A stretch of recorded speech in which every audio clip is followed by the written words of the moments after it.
আসসালামু আলাইকুম। আজকে আমরা মাজুসি ধর্মের ইতিহাস সম্পর্কে সুবিস্তারে জানার চেষ্টা করব। পবিত্র কোরআনে সূরা হজের 17 নম্বর আয়াতে আল্লাহ তাআলা বলছেন, যারা ঈমান এনেছে এবং যারা ইয়াহুদি হয়েছে, নাসারা হয়েছে, সাবেঈ হয়েছে অথবা মাজুসি হয়েছে এবং যারা মূর্তি পূজা করে, আল্লাহ তাআলা তাদের মধ্যে কিয়ামতের দিন ফয়সালা করে দিবেন। এই ইয়াহুদি, নাসারা, সাবেঈ বা মাজুসি প্রত্যেকেই কিন্তু দাবি করত যে তারাই সত্যের পথে আছে। এই ব্যাপারটা আল্লাহ তাআলা কিয়ামতের দিন ফয়সালা করে দিবেন।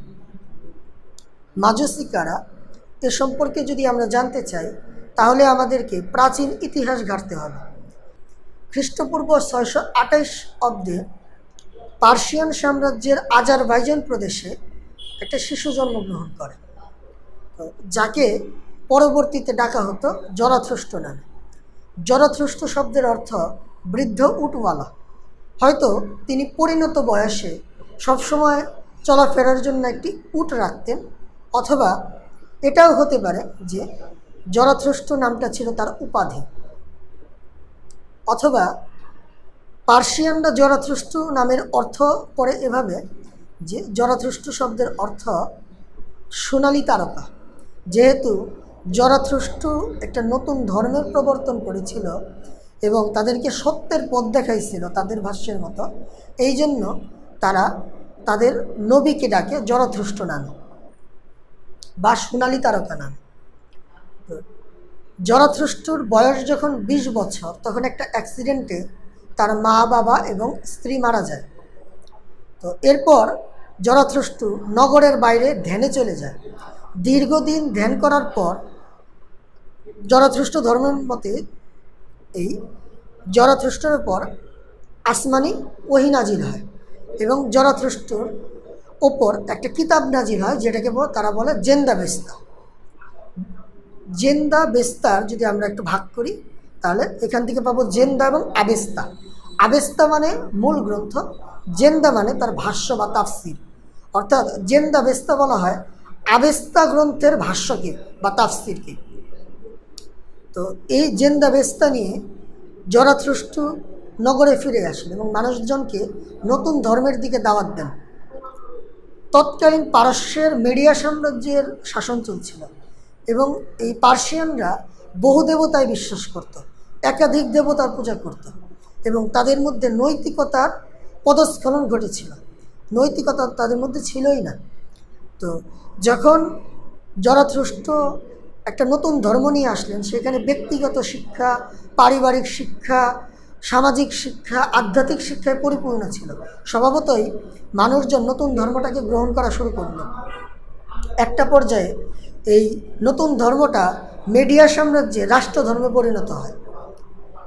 তো এরপর জরাথুস্ট যখন মারা যাওয়ার পর এই জেন্দা বেস্তা বা এই আবেস্তা সংকলিত হয়।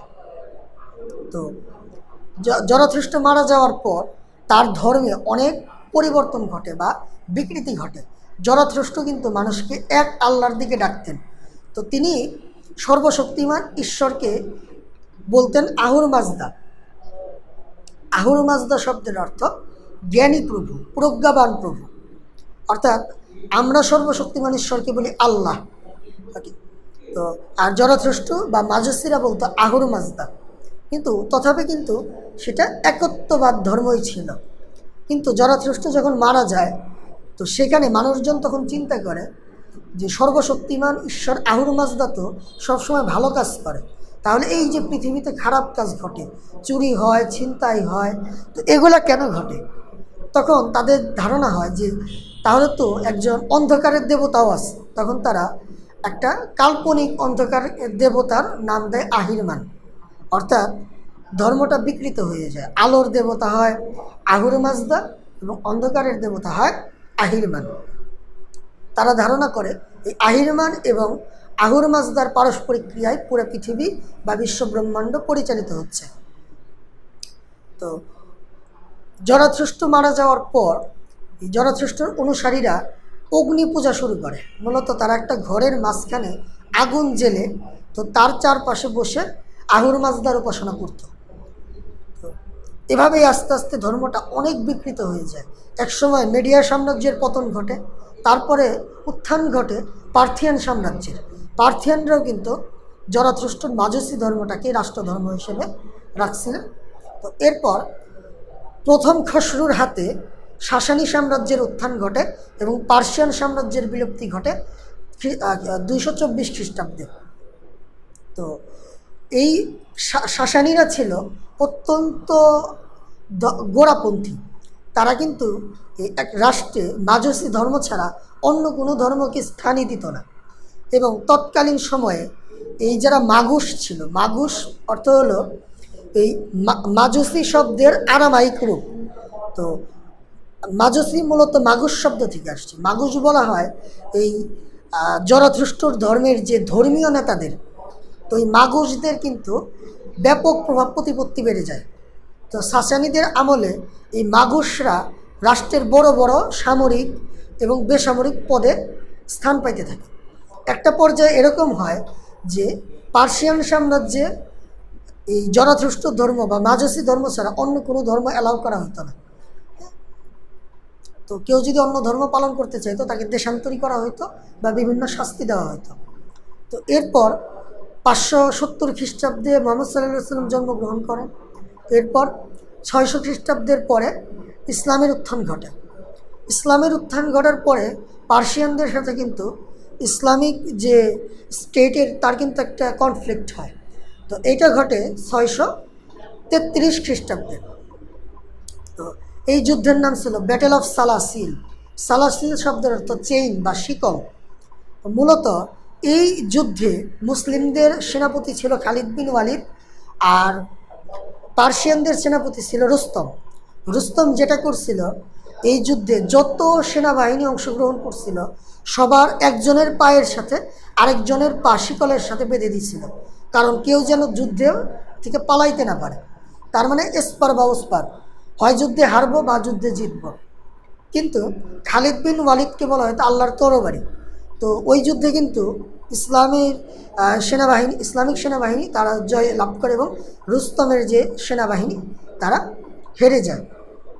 তো এরপরেই এই পার্সিয়ান সাম্রাজ্য বা সাসানি সাম্রাজ্যের পতন ঘটে এবং পারস্যে ইসলামিক সাম্রাজ্যের বিস্তার ঘটে। তো ইসলামিক সাম্রাজ্যের বিস্তারের সাথে সাথে মানুষজন যখন দেখলো যে মাজুসি ধর্মের থেকে ইসলাম ধর্মের শিক্ষাটা আরও ভালো, আরও উন্নত, তখন তারা ইসলাম ধর্মে কনভার্ট হওয়া শুরু করে বা রিভার্ট হওয়া শুরু করে। তো একটা পর্যায়ে দেখা যায় যে এই লাখ লাখ কোটি কোটি মাজুসি থেকে এদের সংখ্যা কমতে কমতে কমতে কমতে বর্তমানে এসে কিন্তু 1,20,000-এ পৌঁছাইছে। এবং এই 1,20,000 মাজুসির মধ্যে বেশিরভাগ বসবাস করে ইন্ডিয়ায়, বেশ কিছু ইরানে এবং বাদবাকি ইউরোপ এবং আমেরিকায় ছড়িয়ে ছিটিয়ে আছে। এই মাজুসিদের সাথে আসমানি ধর্মগ্রন্থে অন্যান্য যে ইসলাম, ইয়াহুদি এবং নাসারা, এই ধর্মগুলোর বেশ কিছু মিল আছে। যেমন আমরা মুসলিমরাও কিন্তু বা ইয়াহুদিরা, খ্রিস্টানরা কিন্তু একজন হৃদায়তপ্রাপ্ত নেতার অপেক্ষা করছি, যাকে আমরা বলি ইমাম মাহাদি। ইয়াহুদিদের দাজ্জাল এবং খ্রিস্টানরা তাকে মাসিহ বলে। তো এই মাজুসিরাও মনে করে একজন নেতা আসবেন যিনি শেষ জামানায় ন্যায়ের শাসন প্রতিষ্ঠা করবেন এবং অন্যায়কে দূরীভূত করবেন। তিনি 20 বছর পৃথিবী শাসন করবেন এবং তার শাসনের শেষ দিকে যখন অন্যায় আবার মাথাচাড়া দিয়ে উঠবে তখন আরেকজন নেতা আসবে। মানে আমরা মনে করি যে ইমাম মাহাদি 7 বছর শাসন করবে, তারপরে দাজ্জালের আবির্ভাব হবে, ফিতনা ফাসাদ ছড়ায় যাবে, তারপরে ঈসা আলাইহিস সালাম আসবে। এছাড়াও আমরা মুসলমান, ইয়াহুদি বা খ্রিস্টানরা কিন্তু নূহ আলাইহিস সালামের সময়কার ওই মহাপ্লাবনের কথা জানি, যেখানে আল্লাহ তাআলা মিডল ইস্টকে পুরা পানির নিচে ডুবাই দিচ্ছিল। মানে তারা বিশ্বাস করে হ্যাঁ মহাপ্লাবন হয়েছিল, কিন্তু এখন আর সম্ভব না। আল্লাহ তাআলা মাজুসিদের আর ধ্বংস করবেন না। কারণটা হলো তারা মনে করে যে মাজুসিরা তারা জিওরমাসের বংশধর।